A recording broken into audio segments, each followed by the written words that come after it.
Bismillahirrahmanirrahim.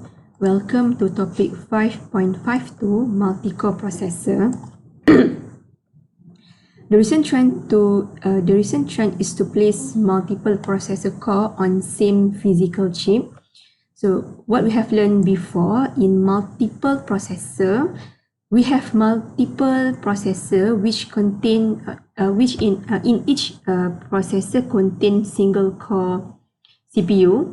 So contradict with multi-core, we have a single processor, okay, which contain multiple core. So multiple core is faster and consume less power than multiple processor. Okay, however, multi-core processor facing memory stall problems, okay, as depicted in this figure. Right, where processor need to spend significant amount of time waiting for the data to become available. So it occurs because processor operate more faster than memory and maybe of cache miss. Okay, so to remedy the problem, we use a multiple thread per core. Okay, so we look at this slide. Okay, so this is what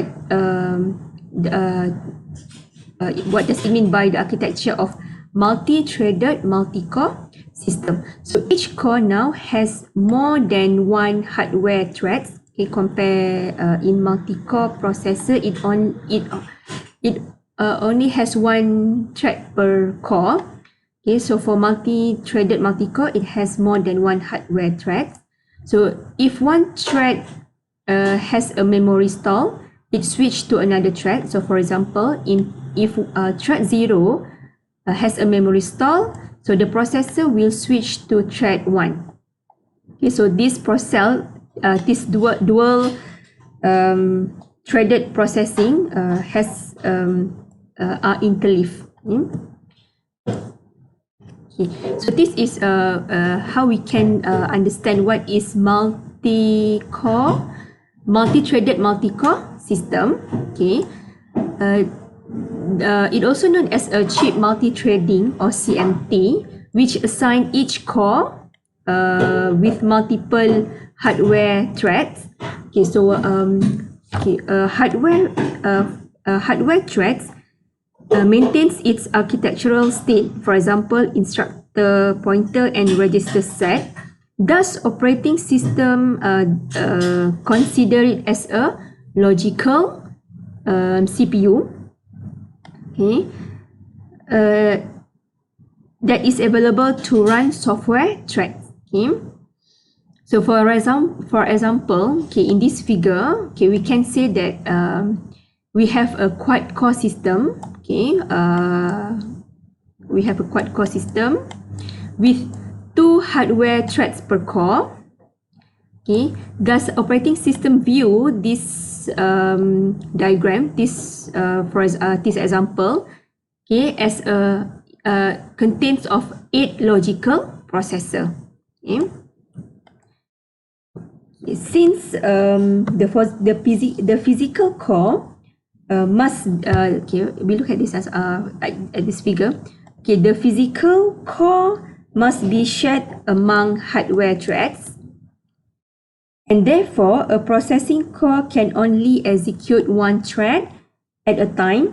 Consequently, a multi-threaded multi-core processor actually requires 2 different of scheduling. Okay, on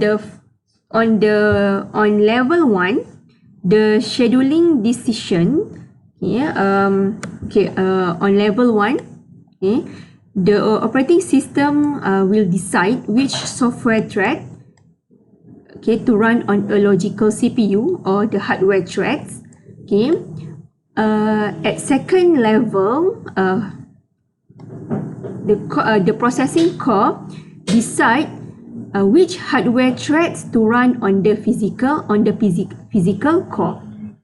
Okay, so two different level of scheduling are not necessarily mutually exclusive. Okay, so if the OS scheduler on the first level is made aware of the sharing of processor resources, it can make more effective scheduling decision. Okay, so for example, if in this figure, a CPU with two processing core. So for example, we have another processing core. Each core contain two hardware threads.